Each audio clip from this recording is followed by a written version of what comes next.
யோவான் அதிகாரம் 16:33 என்னிடத்தில் உங்களுக்கு சமாதானம் உண்டாயிருக்கும் பொருட்டு இவைகளை உங்களுக்கு சொன்னேன்.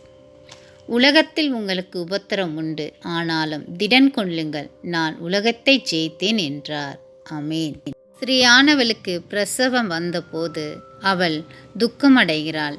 பிள்ளை பெற்றவுடனே ஒரு மனுஷன் உலகத்தில் பிறந்தான் என்கிற சந்தோஷத்தினால் அப்புறம் உபத்திரவத்தை நினையாள். ஆமீன். 10 மாதம் வேதனையும் சுமைகளும் சுமக்கிறாள் ஒரு தாய்.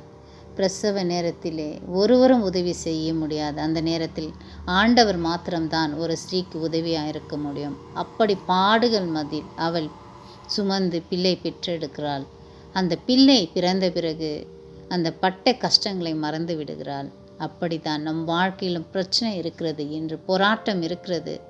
அதை சுமந்து அதை தாங்கும்போது தேவன் நம்மோடு இருந்தால் வருகிற கஷ்டங்கள் நம்மை விட்டு அகன்று போய் ஆசீர்வாதத்தை தேவன் கூட்டி கொடுப்பார். ஆமீன்.